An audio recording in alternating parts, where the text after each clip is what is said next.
نکاح کرنے کی کیا صحیح عمر ہے؟ آپ ضرور سنو، نہیں تو پچھتاؤ گے۔ اپنے دوستوں کو بھی سنواؤ، سنو ذرا۔ نکاح بہت ضروری ہے نوجوانوں۔ میرے آقا نے فرمایا نکاح کے بعد ایمان کمپلیٹ ہو جاتا ہے۔ نکاح، اور اسی میں اللہ نے فرمایا کہ نکاح کرو، اگر تم فقیر بھی ہو تو اللہ اپنے فضل سے تمہیں غنی بنا دے گا۔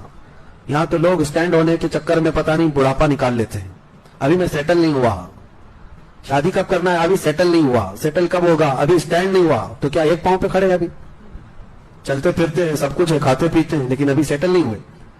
اور سیٹل ہونے کے چکر میں ایک بات آپ کو میں بتا دوں، کبھی سیٹل نہیں ہوتا آدمی، کبھی جو دماغ میں چل رہی نا وہ چیزیں کبھی نہیں آتی۔ اسی لیے نکاح کی اگر عمر ہو گئی ہے تو نکاح کر لیں۔ ابھی میں آپ کو بتاؤں، ایک نوجوان کا مجھے میسج بھی آیا، وہ بیچارہ شادی کا خواہش مند ہے اور نوکری ابھی بھی اس کو لگی ہے، اور وہ ہم سے تو کہہ رہا ہے، ہم نے کہا گھر میں بتا دو، کہا ابا ماریں گے۔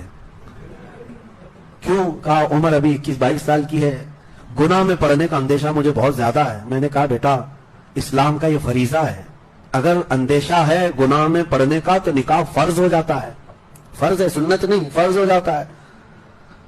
میں نے اس سے کہا کہ جاؤ گھر میں کہہ دو، تو 2-3 دن کنٹینیو سمجھانے کے بعد گیا اور گھر میں جا کر بولا کہ مجھے نکاح کی ضرورت ہے۔ جیسا بیچارے کا اندیشہ تھا باپ نے ویسا ہی کیا اس کے ساتھ۔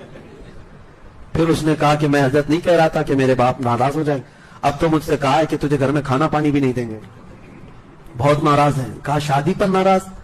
کہا باپ کی مرضی سے شادی کرنا ہے، باپ کی مرضی سے شادی کرنا ہے، اس کے اندر کیا چل رہا ہے باپ کو کیا پتا ہے؟ میرے عزیزو، جو اگر باپ ہیں تو ان کو میں بتاتا ہوں، کسی کو زور زبردستی اس طرح روک کر مت رکھو، نہ بیٹیوں کو نہ بیٹوں کو۔ ان کی اگر عمر ہو گئی ہے تو ان کو اپنی زندگی نبھانے دے دو۔ کچھ لوگوں کو ایسا لگتا ہے کہ اتنی جلدی کر کے کیا کرے گا، اتنی جلدی گناہ کے اڈے قائم کرے گا تو فرق نہیں پڑے گا۔ شادی کر کے ایک اچھا معاشرہ تشکیل دینا چاہتا ہے تو اسے آزاد رکھو۔ بعض مقامات پر ہو سکتا ہے کچھ ماں باپ ان کے لیے سخت ہو جاتے ہوں، ہرگز نہ کریں۔ میرے آقا کا فرمان سنیں، 3 چیزوں میں تاخیر کرنا گناہ ہے۔ جب کسی کا انتقال ہو جائے تو جنازہ اٹھانے میں تاخیر کرنا گناہ ہے، جب نماز کا وقت ہو جائے تو تاخیر کرنا گناہ ہے، اور پھر فرماتے ہیں جب لڑکی بالغ ہو جائے تو اس کے نکاح میں تاخیر کرنا گناہ ہے۔ یہاں تو عمریں نکال دیتے ہیں لوگ، اور بہت سارے اس کے لیے پتہ نہیں کیا کیا معاملات ہیں۔ بہرحال اس کو آسان بنا